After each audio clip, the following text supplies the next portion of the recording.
Assalamualaikum warahmatullahi wabarakatuh. Alhamdulillahi rabbil alamin. Wassalatu wassalamu ala rasulillah wa ala alihi wa ashabihi wa mawalah. Bersyukur kepada Allah subhanahu wa ta'ala dengan mengucapkan alhamdulillahi rabbil alamin. Berselawat kepada Nabi sallallahu alaihi wasallam dengan mengucapkan Allahumma salli ala sayyidina Muhammad. Hadirin wal hadirat yang insyaallah dimuliakan dan dirahmati oleh Allah subhanahu wa ta'ala.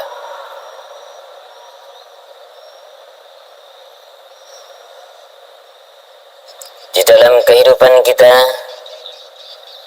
yang namanya sebagai manusia biasa, kita tidak akan pernah terluput dari kesalahan dan kekhilafan.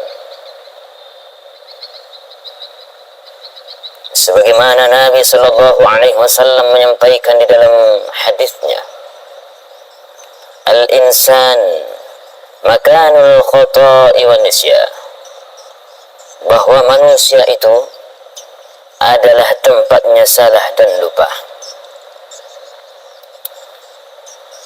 Oleh karena itu,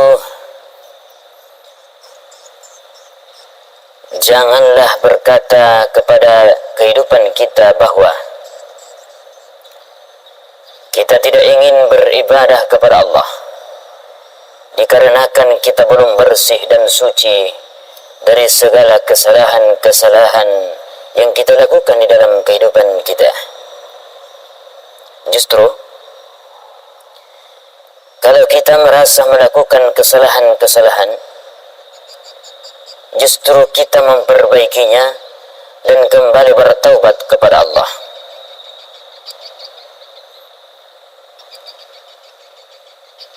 Karena posisinya kita, tidak ada manusia yang akan terlepas dari yang namanya kesalahan dan kekhilafan. Oleh karena itu, jangan menunda-nunda ibadah kepada Allah. Yang terpenting adalah, kalau kita melakukan kesalahan, bukan lari dari kenyataan kehidupan ini. Tapi orang yang melakukan kesalahan adalah ketika merasa dalam dirinya melakukan sebuah kemaksiatan, lalu dia bertaubat kepada Allah dengan sebaik-baiknya taubat.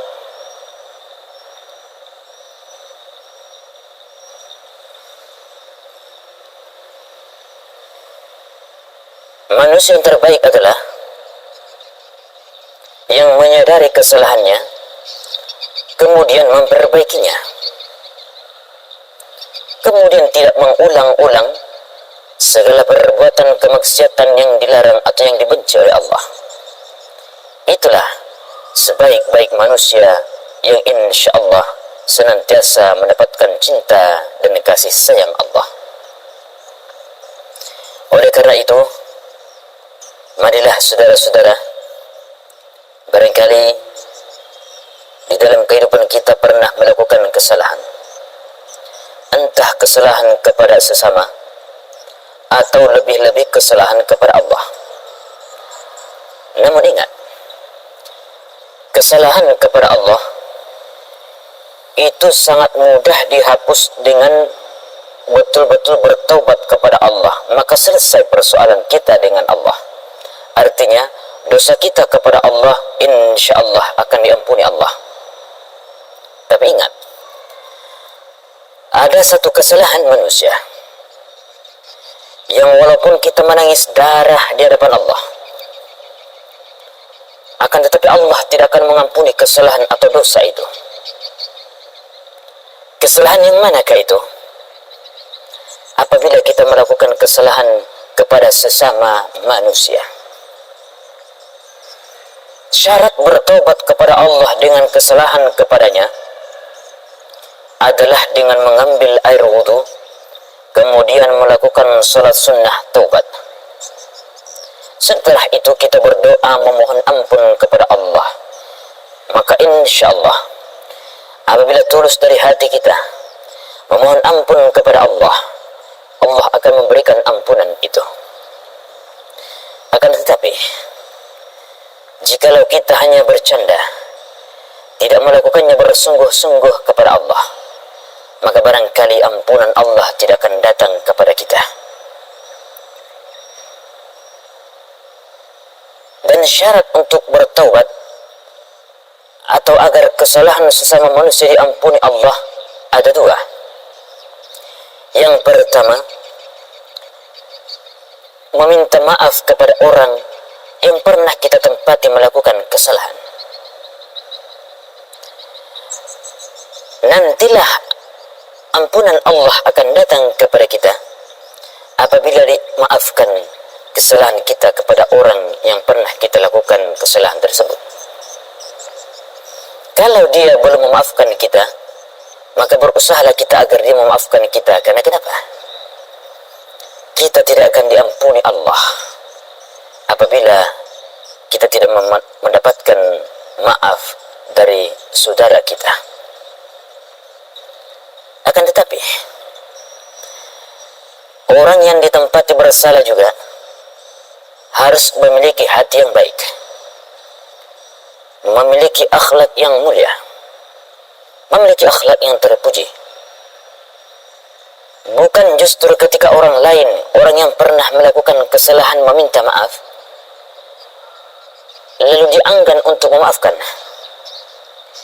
Itu bukan ciri-ciri orang yang dicintai dan disayangi oleh Allah Subhanahu wa ta'ala. Umat Rasulullah di dalam hatinya tertanam sifat saling memaafkan. Kalau kata sahabat Rasulullah sallallahu alaihi wasallam, Ali karamallahu wajhah, amalan yang terbaik adalah ketika orang lain melakukan kesalahan kepada kita, lalu kita lebih dulu meminta maaf kepada orang yang melakukan kesalahan. Itulah amalan tingkat tinggi yang jarang mampu dilakukan oleh manusia. Oleh karena itu, saudara yang dimuliakan Allah Subhanahu wa ta'ala, hindarilah sebisa mungkin apa yang bisa menyebabkan kita melakukan kesalahan kepada Allah. Sebab apa yang kita lakukan hari ini, itulah yang akan menjadi penentu kita di masa yang akan datang.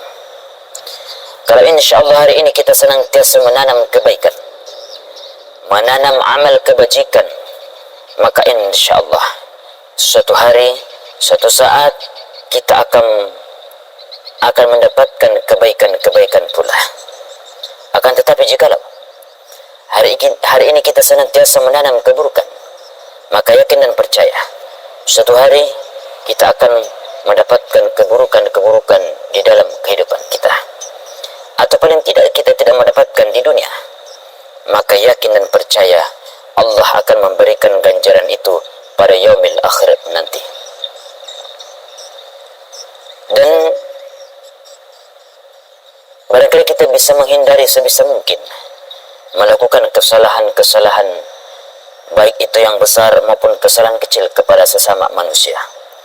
Apalagi ingat, kalau kesalahan itu kita lakukan kepada orang yang lemah, kita suka menzalimi orang lain, maka ingat, ketika kita zalim kepada orang dan orang lain itu merasa sakit hati dan mengadu kepada Allah, maka tidak akan ada hijab antara Allah dan doa orang tersebut. Hati-hati, karena hukum alam itu senantiasa berlaku dalam kehidupan kita selama roh kita dikandung oleh jasad kita.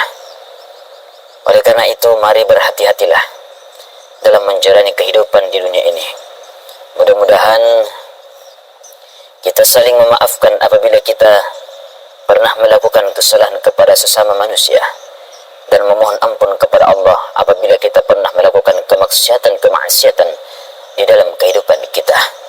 Al-Fakir mohon undur diri. Mohon dimaafkan kiranya di dalam pembicaraan saya ada ucapan yang menyinggung atau yang tidak mengenakkan di telinga dan hati kita.